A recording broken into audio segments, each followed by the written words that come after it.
The book of 2 Timothy, chapter 2, verse 15.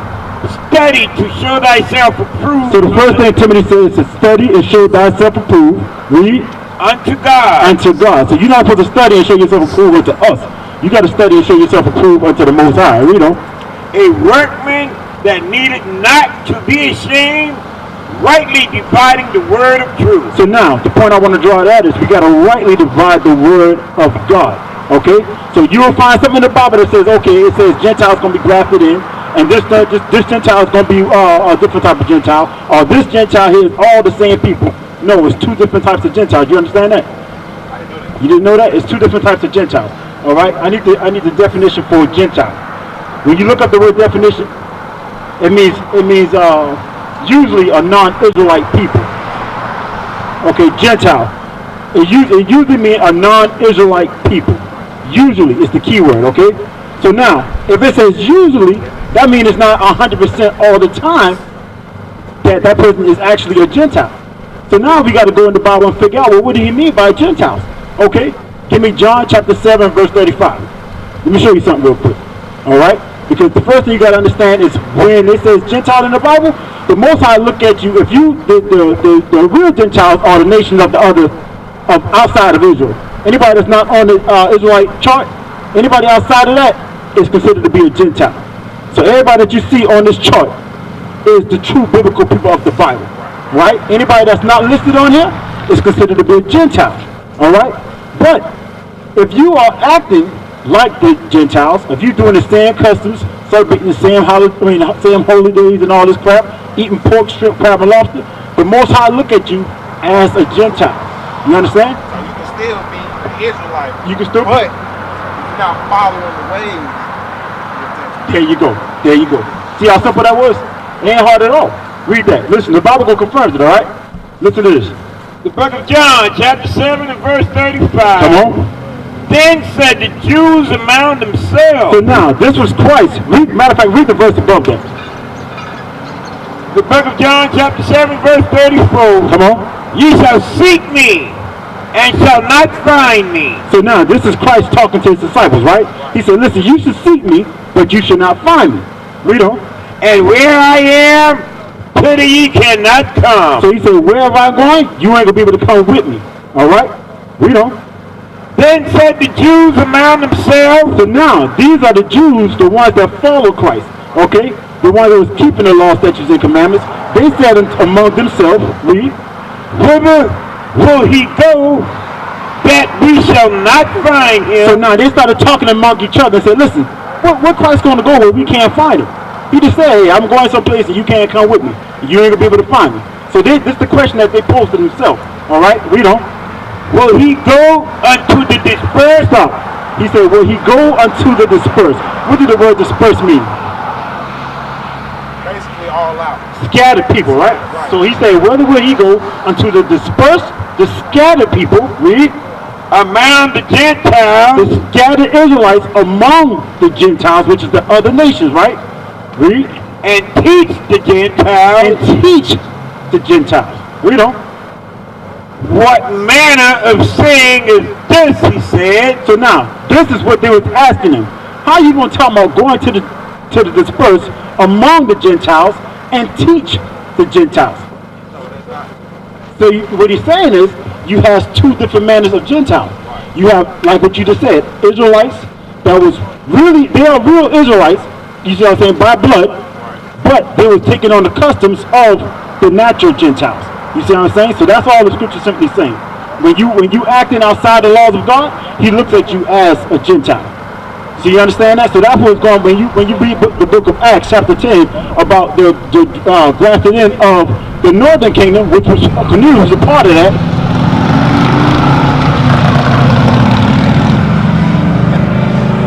So when you read the book of Acts, now you're going to get the understanding of that was the beginning of the northern kingdom, which is considered Ephraim. All right, they was drafted in to the new covenant. They started to learn the law, statutes, and commandments, and the Most High was saying, okay, I'm going to graft them back in to make up the nation of Israel as a whole. You understand? So you got any other questions? So you understand? So now when you go back and read the book of Acts, you're going to see that that grafting in, or the dream that who was that? Peter had about the unclean foods and all that. That was just a metaphor or a similitude to give him the understanding of when the Gentiles or the northern kingdom was going to be grafted back in to the nation as a whole. You understand? That was about to stand him off. Now that you brought up the vision that he had, I was about to stand him off another question for that. Just answer how he was using the food for the analogy. He was really talking about the people. There you go. He was talking about the people. Because you got to remember, the Bible is set in metaphors, all right? He used deep, dark sayings. All right, give me that in Matthew's. I think it's Matthew 13. I think it's Matthew 13. So it was just a parable. It's just a parable. A lot of the stuff that Paul wrote or that you read in the New Testament is parables. Christ spoke in parables. You see what I'm saying? That's why we read the scripture about you got to study to show thyself approved. A lot of times what happens is this. When you go to Christian church, they'll tell you, well, just don't worry about the Old Testament. Dismiss the Old Testament. You can't dismiss the Old Testament because the Old Testament explains the New Testament. You see what I'm saying? It explains it. All right? I think it's Matthew, what is it? He's going to give you the things for you to figure out. It's Matthew 13. Let me get it real quick. Matthew 13, and I think it starts at verse 1. Yeah, I think it's verse 1. The book of Matthew, chapter 13 and verse 1. So, jump down to verse 11. Listen to this. Chapter 13 and verse 11. We're going here to explain how the Bible is written in parables, all right, or deep dark sayings. Read. He answered and said unto them, because it is given unto you to know the mystery of the kingdom of heaven, but to them it is not given. So now, what he's saying is, in order for you to understand this, reading or understand the Bible is only given unto you to understand it, not for the other people. You see what I'm saying? It's not given for the other nations to understand this Bible. It's only given to the Israelites and for the Israelites to understand and break down and teach the Bible of God. All right, go back up and read verse 10 so you can get the understanding. I don't like to just pull verses out. I want you to get the complete understanding. All right, go back up to verse 10. Book of Matthew, chapter 13 and verse 10. Come on. And the disciple came and said unto him, why speakest thou unto them in parables? So he's asking the disciples again, asking Christ. Christ was always teaching the disciples around him, the understanding of the Bible. But he would talk to them in parables. You see what I'm saying? So they had to figure it out. Read on. He answered and said unto them, because it is given. No, go back to verse 10. And the disciple came and said unto him, why speakest thou unto them in parables? So the disciple was asking the same question you asked. Well, why the Bible is written like that in parables? Why we got to figure it out like that? Christ's going to give them the answer. Read on. He answered and said unto them, because it is given unto you to know the mystery of the kingdom of heaven. So in other words, he's telling you it's given unto you to study and show thyself approved unto the Most High. So you can understand these parables.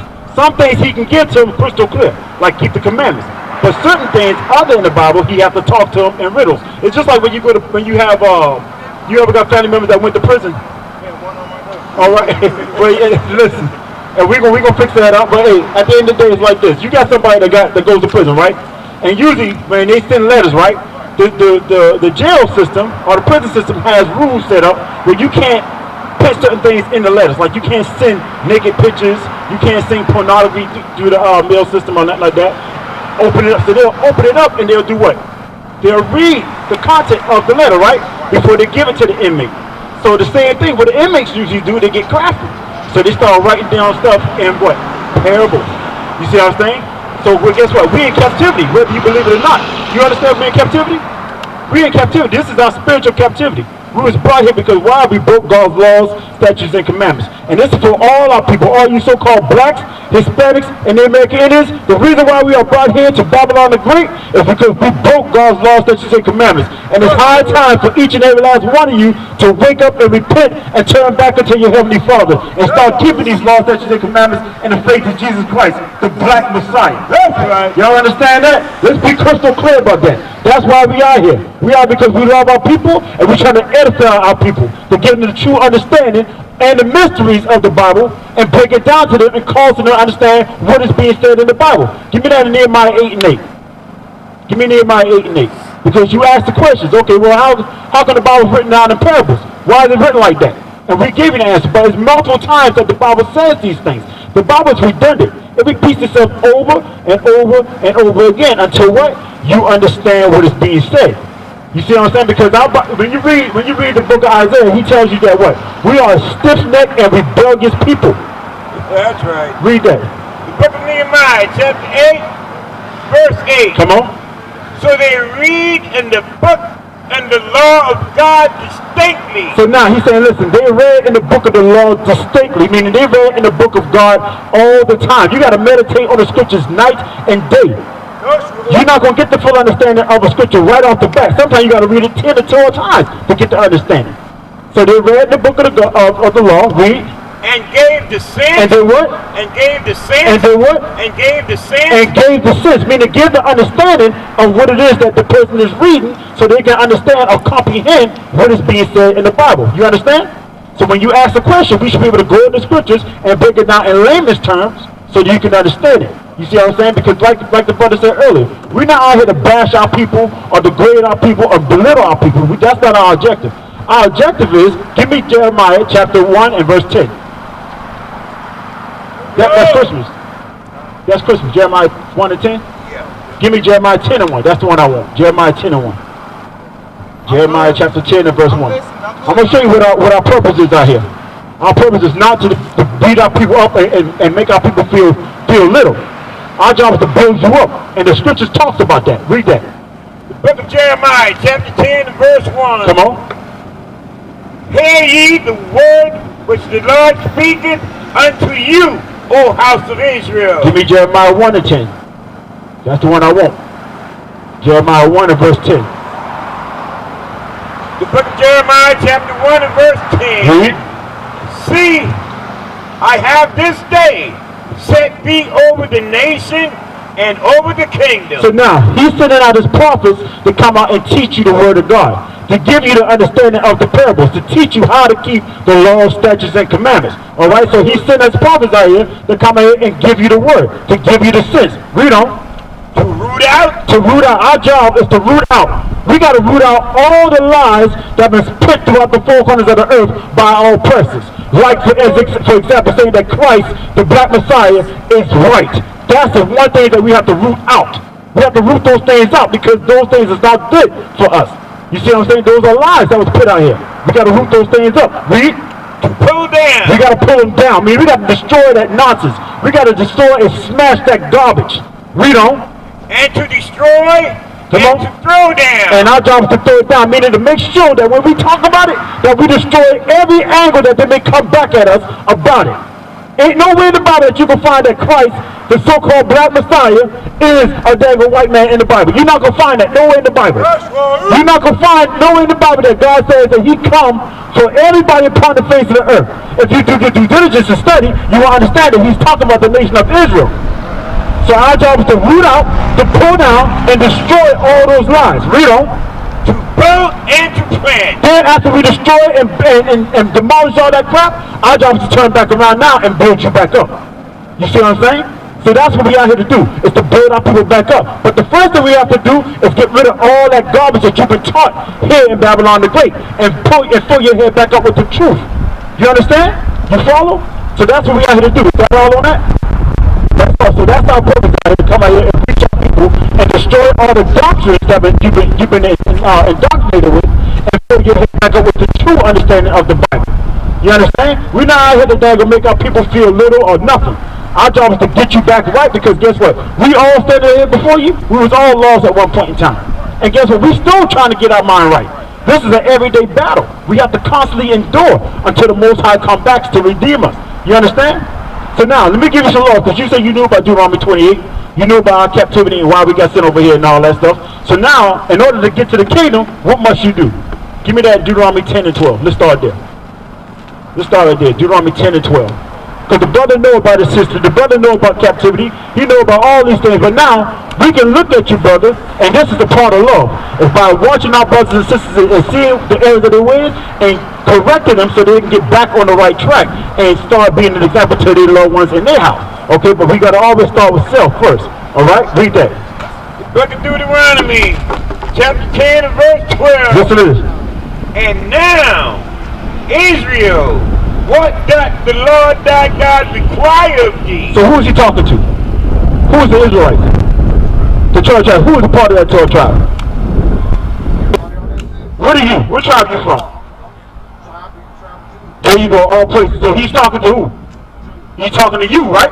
You're part of the 12 tribes, right? You know your nationality now, right? So now that you know your nationality, say, now to the Lord thy God, ask Israel, what do the Lord thy God what? Require of thee. Come on, so he's asking you, what do you think I require of you as an Israelite now? Now that you know your history, now that you know you got brought up here in cargo slave ships, now the next phase is, what is required of me as an Israelite? What is my responsibilities as an Israelite? What is my services as an Israelite? Read. But fear the Lord thy God. So the first thing you must do is fear him. How do you fear him? Meaning when you learn these laws, statutes, and commandments, you got to fear him and understand the judgment that comes when you break the dang commandments. You understand? Read on. To walk in all his ways. Meaning you got to follow Christ's footsteps. That's what the word Christian means. To be what? Christ-like. You got to do the things that Christ did. Alright? Read on. And to love him. And you love him. How do you love God? By keeping the commandments. Alright? Read on. And to serve the Lord thy God with all thy heart and with all thy soul. Come on. To keep the commandments of the Lord and his statute which I command thee this day for thy good. So that's your whole purpose. That's what's required of you as an Israelite, is to fear the Most High God, to walk in all his ways, and to love him with all your heart, mind, body, and soul, and to do the commandments. That's the whole duty. Alright, so now we're going to give you some commandments, alright? Because we see one that you're in the midst of. We want to correct you and get you on the right track. We want to see you on this side here with us. So next time we come out, Lost But Life, you on the same side had not flies with us. Trying to reach your people. Because people know you more than they probably know us around here. So if they see you out here on this side of the fence, and you keeping the commandments, what do you think they're going to do? They're going to pull right over. Oh, what you out here doing? Hey man, you part of this now? So guess what? That's how you reach your people, by being that light. Alright? Give me that. Give me Numbers 15:38. Alright? So we're going to give you some laws to get you on the right track. Alright, bro? Alright? You got a field that we got to go through. So take notes. Hey, the brother, y'all got a pen or something? Give him something so you can write these things down and go back and meditate on the scriptures. Alright? Alright? So read that while he looks for that. Numbers 15:38. This is a commandment that was given unto us in the wilderness by the order of the Most High through Moses to the children of Israel. Alright? Read this. The book of Numbers, chapter 15, verse 38. Come on. Speak unto the children of Israel, and bid them that they make them fringes in the borders of their garments. So who is he speaking to now? The children of Israel. Who is the children of Israel? Including who? There you go, all praises. We're going to keep that daggone narrative going, including you. Alright, read on. Speak unto the children of Israel, and bid them that they make them fringes in the borders of their garments. Now that word bid means command them to make them fringes in the border of their garments. Fringes, F-R-I-N-G-E-S. Fringes, alright? And the verse that we're reading that out of is the book of Numbers, alright? Alright, when you look at all these brothers, what do we got in common at the end of our shirts? These are fringes. Alright? And the fringes can be any color. You see what I'm saying? It can be any color that you want, any style you want. But you have to wear fringes. You have to wear fringes in the border of your garments, alright? And there's a reason for that. It's not just, a fad or something that you do just to look cool. The reason for it is when you read verse 32. Jump up to verse 32. I'm going to show you the reason why you have to wear fringes, alright? The book of Numbers, chapter 15, verse 32. Come on. And while the children of Israel were in the wilderness, they found a man that gathered sticks upon the Sabbath day. So now, it was a brother that was in the wilderness after the Most High delivered us out of Egypt. He was out there gathering sticks, alright? Read on. And they that found him gathering sticks brought him unto Moses and Aaron. So now you have some other Israelites that saw the brother gathering sticks on the Sabbath day, alright? Read on. And unto all the congregation. And they put him inward, because it was not declared what should be done to him. So now what they did is they took the brother and they held him over inside the daggone place until they're going to figure out what's to do with him. Because we just came out of Egypt And we knew we had to keep laws, statutes, and commandments, but they didn't know exactly what to do with his brother for gathering sticks on the Lord's Sabbath day. Read on. And the Lord said unto Moses, the man shall be surely put to death. So now, guess what? The Most High came in and acted on the dang matter, and he said, you know what? That man surely got to be put to death. Why did he put that man to death? Because he was working on the Sabbath, breaking God's what? Commandments. Exactly. So that's the reason and the purpose of why we have to wear the fringes today, to help us remember to keep the commandments. So that brother, if that brother had fringes on, he would have looked down and remember, oh snap, I can't be dang go gathering sticks on the Sabbath. I can't be working on the Sabbath. That's the purpose of the fringe, to help us remember to keep the commandments. Because if you don't wear that, if you don't have nobody around you 24/7, sometimes you will slip up and forget certain things. You see what I'm saying? But by wearing the fringes, it helps you remember to keep the commandments. You see what I'm saying? Just like, for example, if you out here about to sleep around with a sister, you see what I'm saying? And you married, and you they gonna go ahead and lay down with the sister. You about to go ahead and do it, but you look down at your fringes. Guess what you gonna do? She gonna ask you, what is that? You gonna have to explain it. You see what I'm saying? So now it's gonna take, I can't do that because it's a commandment. You understand? That's the purpose of the fringes. You see how powerful it is? The laws of God is spiritual. Give me that in Romans. Hold that. Give me that in Romans 7:14. Listen up good. The laws of God is spiritual. I'm gonna prove everything with the scriptures. All right. Nothing that we say gonna come out of our own thoughts. We're gonna prove it out of the scriptures. All right. Read that. The book of Romans, chapter 7, verse 14. Read. For we know that the law is spiritual. We know and understand that the laws of God is a spiritual thing. You understand? Read on. But I am carnal. But we as people, we are carnal. I mean, we are physical. We think about things on a carnal level. You understand? But we got to understand that the laws is a spiritual thing. It's not a carnal thing. Read on. So under sin. We sold under sin because our carnal thoughts, our evil and wicked thoughts, now we was brought low into sin.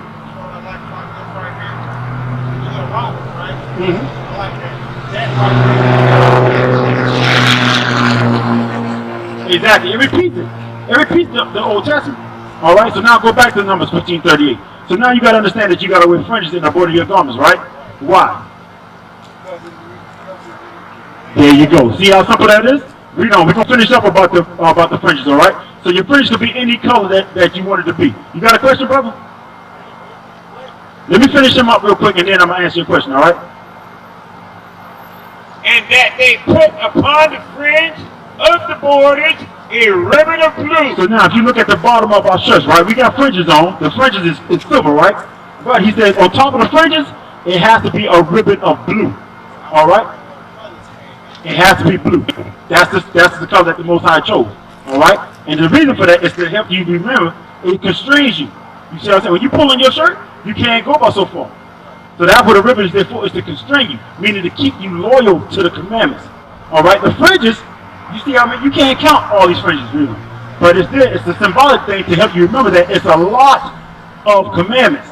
Because people think that, oh, well, there's only 10 commandments. When you look at the fringes, it's more than 10. That's the purpose of the fringes, to help you remember that, hey, it's more than 10 commandments. And these commandments I have to keep. The ribbon of blue, it restricts you, meaning keep you loyal and disciplined in keeping the commandments of God. You understand? All right, so now, you got poor man fringes, all right? If you can't go and buy the fringes, you got poor man fringes. You can buy the ribbon. The ribbons are like $1 at Walmart. Once you buy the ribbon, put it on the end of your shirt, take you some scissors, and cut it, like the brother do at the end of his.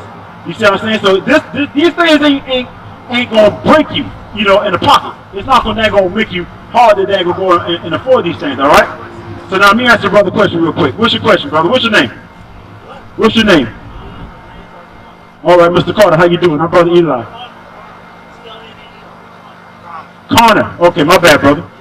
All right. What's your question?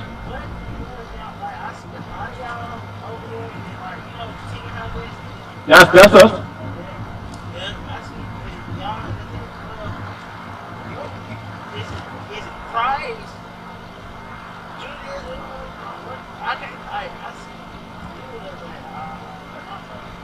Okay, I don't understand your question. What are you trying to get at?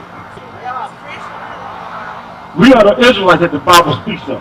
And as Israelites, God gave us laws, statutes, and commandments to keep in order to get salvation. All right? This Bible is not an all-inclusive book. It only belongs to the 12 tribes of the nation of Israel. You understand that? So what we teach is the laws of God. All right? Give me that in Baruch chapter 4 and verse 1. I'm going to show you something real quick, all right? Because a lot of times when you go to Christianity, you went to Christian church, haven't you? All right? And I'm going to tell you, we all standing up here with a part of Christianity. And I'm going to tell you straight up off the rip, that is garbage. Christianity is garbage. I'm going to tell you straight up off the rip. First thing they teach you in church is what? That the color of Christ don't matter, right? Exactly. So now, I'm going to show you something real quick, and we're going to tear down that lie too. All right? We got to prove all things with the scriptures. Calling themselves Jewish, they are not the real Jews. And we can prove all things with the Bible.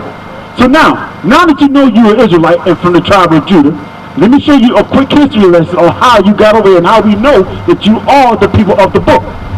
How do we get over here as African Americans? What means of transportation? Slave ships, right? Exactly. So did you know that was called in the Bible?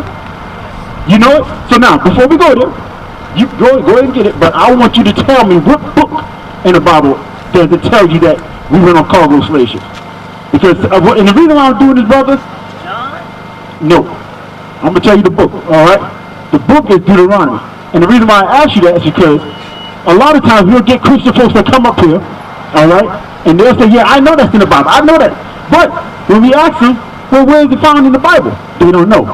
You see what I'm saying? And it's not to bash you, brother. We do that because we got to tear down all these lies. We got to get people to get out of that prideful spirit and learn to humble themselves down and say, listen, hey, I don't know everything. You see what I'm saying? Because guess what? We was the same way like you. We was standing on that same side, didn't know that. We was puffed up. We thought we knew everything because, hey, we went to Christian church. But our job and our mission is to humble you down to learn and hear the word of God so you can get the understanding. All right? So when you read Ecclesiastes 5:1, it tell you to be more ready to hear than to give the what? Sacrifice of fools. All right? So in other words, he tell you God give you 2 ears, 1 mouth. Listen more than you do talk. Okay? So now read this. I'm going to show you that slavery is in the Bible. Go straight to 68. Book of Deuteronomy, chapter 28 and verse 68. Because the brother said that we came over here on cargo slave ship, which is 100% correct. Let's prove it. And the Lord shall bring thee into Egypt again with ships. So he said, I'm going to bring you into Egypt again with ships. So now, when the children of Israel came out of Egypt, did they walk out of Egypt or did they take a boat out of Egypt? They walked, right? They walked. How did the children of Israel come out of Egypt? Did they walk or did they take a boat? They walked, right? When Moses parted the Red Sea, and they walked right through, right? So now, this verse here says that he's going to send you back into Egypt on slave ships. So now my question to you, brother, did we ever go back to physical Egypt on slave ship? Brother catching on. Did we ever went back into Egypt on physical, did we ever went back there on ships? Exactly. So what is this talking about? It's a parable, like the brother just said. It's a parable. The children of Israel was being told by Moses, if you just obey my laws, statutes, and commandments, the Most High is going to send you back into slavery. What was the children of Israel doing in Egypt? They was in hard bondage, right? They was in slavery, right? So that's a parable that the Most High was telling them then. I'm going to send you back into slavery again, but this time, you're going on cargo slave ships. So now, you know how we got over here, right? So what is the Bible telling you about who we are?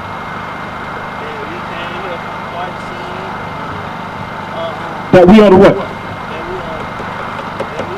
That we are the Israelites. That's who we are. We don't. Finish reading the verse. Read it again from the top. The book of Deuteronomy, chapter 28, verse 68. Come on. And the Lord shall bring thee into Egypt again with ships. Meaning I'm going to bring you back into slavery. When we got those cargo ships over here in the Americas, in North and Central South America, guess what? We were brought over here on cargo slave ships and we were sold into what? Slavery. We don't. By the way whereof I speak unto thee. The same way that the Most High told Christ to do it, told Moses to tell him, Moses told him the same exact way. If y'all disobey these laws, statutes, and commandments, y'all going back into slavery again on cargo slave ships.